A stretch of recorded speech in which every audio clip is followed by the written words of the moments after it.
అందరికీ నమస్కారం. శని త్రయోదశి కథ విన్నవారికి శని బాధలు తొలగిపోతాయి. జనవరి 31న అత్యంత శక్తివంతమైన శని త్రయోదశి. ఈ రోజున ఎవరైతే ఈ పవిత్ర కథను వింటారో వారికి ఉండే శని బాధలు, దరిద్రం, కష్టాలు పోయి వారి ఇంట్లో సకల శుభాలు కలుగుతాయి. ఈ కథను విన్నా, చదివినా జన్మ జన్మల పాపాలు పోయి కోటి జన్మల మహాపుణ్యం లభిస్తుంది. అంతటి పవిత్రమైన కథను ఇప్పుడు తెలుసుకుందాం. కథలోకి వెళ్లే ముందు ఒక్క లైక్ చేసి జై శ్రీరామ్ అని కామెంట్ చేయండి. మీరు ఇచ్చే చిన్న లైక్ నా ఛానల్ గ్రోత్ కి ఎంతో సహాయపడుతుంది. ఇక కథలోకి వెళ్లిపోదాం. పూర్వం ఒకసారి కైలాసాన్ని చేరుకున్న నారదుడు శివుని ముందు శని భగవానుని గురించి పొగడడం మొదలుపెట్టాడు. ఎంతటి వారైనా ఆ శని ప్రభావం నుంచి తప్పించుకోలేరంటూ చెప్పసాగాడు. ఆ మాటలు విన్న శివుడు, శని ప్రభావం ఎవరి మీద ఉన్నా లేకున్నా నా మీద మాత్రం పనిచేయదు అంటూ హుంకరించాడు. నారదుడు యథాప్రకారం ఆ మాటలను శనిదేవుని వద్దకు మోసుకు వెళ్ళాడు. అప్పుడు శనిదేవుడు, నా ప్రభావం నుంచి తప్పించుకోవడం ఎవరి తరమూ కాదు, ఇది సృష్టి ధర్మం అంటూ కోపగించిన శని భగవానుడు శివుణ్ణి ఫలానా సమయంలో పట్టి పీడించి తీరుతానంటూ శపథం చేశాడు. శని శపథం గురించి విన్న శివునికి ఏం చేయాలో పాలుపోలేదు. ఆ శని మాట నెరవేరితే తన ప్రతిష్టకే భంగం కదా అనుకున్నాడు. అందుకే శని చెప్పిన సమయానికి అతని కంటపడకుండా ఉండేందుకు భూలోకంలోని ఒక చెట్టు తొర్రలో దాక్కున్నాడు. మర్నాడు కైలాసంలో ఉన్న శివుని చెంతకు శని భగవానుడు చేరుకున్నాడు. వినమ్రంగా తన ఎదుట నిలిచిన శనిని చూసి, నన్ను పట్టి పీడిస్తానన్న నీ శపథం ఏమైంది అంటూ పరిహసించాడు పరమేశ్వరుడు. దానికి శని, ఈ ముల్లోకాలకు లయకారుడువైన నువ్వు పోయి ఆ చెట్టు తొర్రలో దాక్కున్నావే, అదే నా ప్రభావం కదా, దీన్నే శని పట్టడం అనరా అన్నాడు. అప్పుడు శనిదేవుని మాటలలో శివునికి విషయం అర్థమైంది. ఈ రోజు నుంచి శని త్రయోదశి నాడు ఎవరైతే నిన్ను అర్చిస్తారో వారు నీ అనుగ్రహంతో పాటుగా నా అభయానికి కూడా పాత్రులవుతారు. ఇక నుంచి నువ్వు శనీశ్వరుడు అన్న పేరుతో కూడా వెలుగొందుతావు అంటూ శనిని ఆశీర్వదించాడు పరమేశ్వరుడు. ఆ సమయంలో మహాశివుడు శనిదేవుడితో ఇలా అంటాడు, శనిదేవా, నీవు నన్ను పట్టుకుంటే పట్టుకున్నావు, కానీ నా అంశతో ఉన్న హనుమంతుని పట్టుకో, నీ సంగతి ఏంటో తెలుస్తుంది. హనుమంతుని పట్టుకోవడం నీ వల్ల కాదు అంటాడు. దానికి శనిదేవుడు ఇలా అంటాడు, ఈశ్వర, నిన్నే కాదు ఆ ఆంజనేయుణ్ణి కూడా పట్టుకుంటాను, ఇదే నా సవాలని బయలుదేరాడు. ఇక ఈశ్వరుడు సరే వెళ్ళి వెంటనే పట్టుకో అన్నాడు. ఇక శనిదేవుడు వెళ్లేటప్పుడు సూర్యుడి దగ్గరకు వెళ్లి ఆశీర్వాదం తీసుకుందాం అనుకుంటాడు. ఇక శనిదేవుడు సూర్యుడి దగ్గరకు వెళ్లి, తండ్రి, నేను ఒక పని మీద వెళ్తున్నాను, నన్ను ఆశీర్వదించండి అంటాడు. ఇక సూర్యుడికి విషయం అర్థమవుతుంది. పుత్ర శనీశ్వర, నీవు నా పుత్రుడివి, హనుమంతుడు నాకు పుత్రుడు కంటే ఎక్కువ, నా దగ్గర చదువుకున్న శిష్యుడు, పేరుకు శిష్యుడే కాని ఆయన సకల దేవతా స్వరూపుడు, పొరపాటున ఆయన జోలికి వెళ్ళొద్దు. ఆంజనేయుడు ఎంత బలవంతుడో తెలుసా, పుట్టిన 6వ రోజే పైకెగిరి నన్ను అంటే నీ తండ్రిని అయినా నన్నే మామిడి పండు అనుకుని మింగబోయాడు. అంతటి గొప్ప మహానుభావుడు, ఆయన జోలికి నీవు వెళ్ళవద్దు అని హెచ్చరించాడు. కానీ హనుమంతుని సంగతి శనిదేవునికి తెలియదు.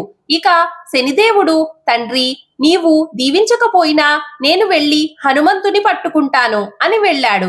ఆ సమయంలో గంధమాతన పర్వతంపై సూర్యుడు ఉదయిస్తున్న వేళ శనివారం నాడు ఎప్పుడైనా శనివారం రోజున శనికి బలం పెరుగుతుంది.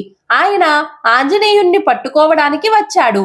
హనుమంతుడు సూర్యోదయ సమయానికల్లా హాయిగా స్నానాదులు పూర్తి చేసుకుని బండరాయి మీద కూర్చొని అపూర్వ రీతిలో భక్తితో రామచంద్ర ప్రభువును గానం చేసుకుంటూ ఉంటాడు. ఆయన రోజంతా రామా రామా అంటూ గానం చేస్తూనే ఉంటాడు. ఆ సమయంలో శనిదేవుడు హనుమంతుని దగ్గరకు వచ్చాడు.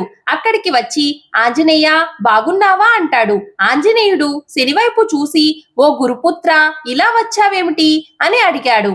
ఇదిగో ఇక్కడ కూర్చో అన్నాడు ఆంజనేయుడు. దానికి శనిదేవుడు ఇలా అంటాడు, కూర్చోవడానికి నాకు ఆసనం ఇచ్చావు కదా, ఆ ఆసనం మీద నేను కూర్చోను, ఇంకొక ఆసనం మీద కూర్చుంటాను అంటాడు. ఎక్కడా అని ఆంజనేయుడు ప్రశ్నిస్తాడు. నీ నెత్తి మీద కూర్చుంటాను, సరిగ్గా మాడు మీద నడినెత్తి మీద కూర్చొని నిన్ను ఈ రోజు నుంచి 7.5 సంవత్సరాల పాటు పట్టుకుంటాను. ఇక నీకు పిచ్చెక్కిపోతుంది. నీవు ఏం చేస్తున్నావో తెలియదు. అసలే కోతివి. అందరూ నిన్ను చూసి అపహాసం చేస్తారు అంటాడు. దానికి ఆంజనేయ స్వామి శనిదేవుడితో ఇలా అంటాడు. నాయనా, ముసలివాణ్ణి అయిపోయాను. హాయిగా రామనామస్మరణ చేసుకుంటున్నాను.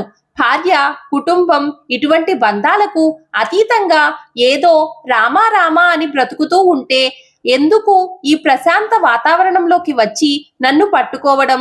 ఏదో భూలోకంలో ఏ ప్రభువునో పట్టుకున్నావా అంటే అర్థం. డబ్బు ఉన్నవాన్ని పట్టుకున్నావంటే అర్థం ఉంది. చదువుకున్న వాన్ని పట్టుకున్నావంటే అర్థం ఉంది. అన్నింటికీ అతీతంగా నైమిషారణ్యం వంటి దివ్య క్షేత్రంలో ఉండే ఋషుల జోలికి నీవు ఎప్పుడూ వెళ్ళకు.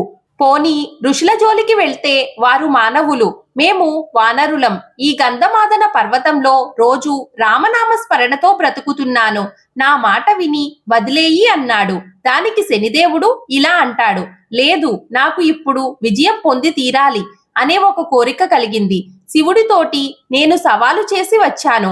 ఈశ్వరుడు నన్ను పట్టుకుంటే పట్టుకున్నావు. నా అంశతో ఉన్న హనుమంతుని నీవు పట్టుకో, నీ సంగతి తెలుస్తుంది అన్నాడు. కాబట్టి నేను ఈశ్వరుడితో శబదం చేసి వచ్చాను. ఆ శబదం నెరవేర్చుకోవాలి. మా నాన్న దగ్గర కూడా శబ్దం చేశాను. అసలే అన్నింటికీ మించి నేను శనిగ్రహాన్ని. నేను పట్టుకుంటే ఎవరైనా సరే భ్రష్టుడు అవ్వాల్సిందే. నిన్ను పట్టుకుంటాను, నిన్ను పీడిస్తాను అంటాడు. దానికి హనుమంతుడు ఎలా పట్టుకుంటావు అన్నాడు. దానికి శనిదేవుడు ఏముంది, నీ నెత్తి మీద కూర్చుంటాను అన్నాడు. ఏది కూర్చో అన్నాడు ఆంజనేయుడు.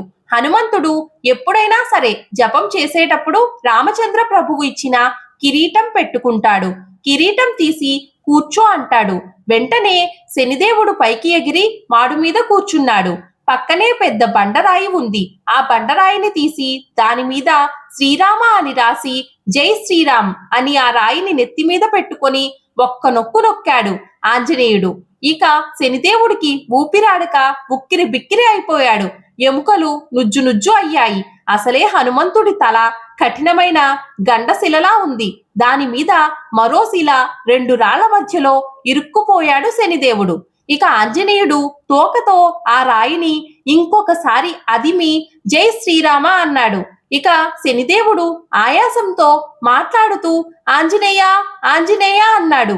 ఎవరు అరుస్తున్నారు అన్నాడు ఆంజనేయుడు. నేను గురుపుత్రుడిని అని శనిదేవుడు అన్నాడు. ఓహో, గురుపుత్రుడివా అని రాయి తీసి ఎలా ఉన్నావు అన్నాడు. ఆంజనేయ, నా ఒళ్ళు హూనం అయిపోయింది. ఏదో పర్వతం నా మీద పడినట్లు అయింది అన్నాడు.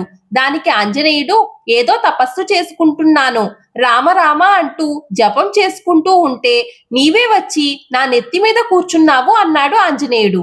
అవును హనుమా, నాకు బుద్ధి వచ్చింది హనుమా. నీకు ఇంత బలం ఎలా వచ్చింది?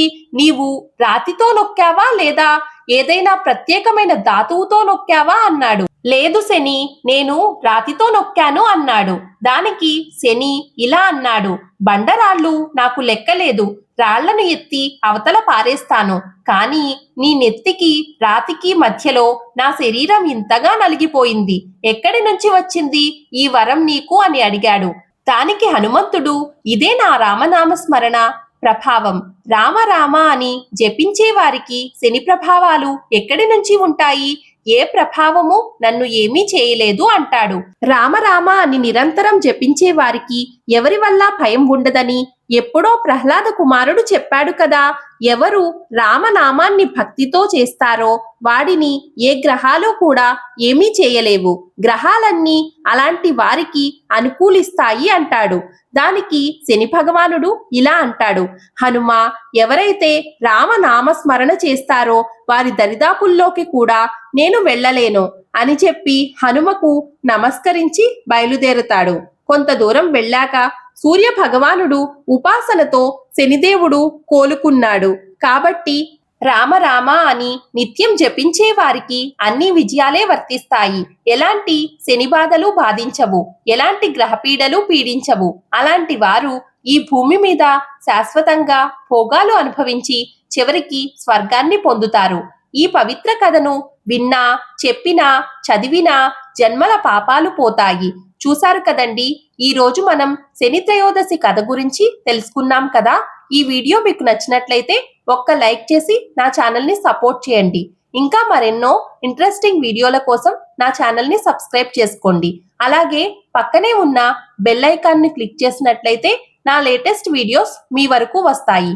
Thank you for watching this video.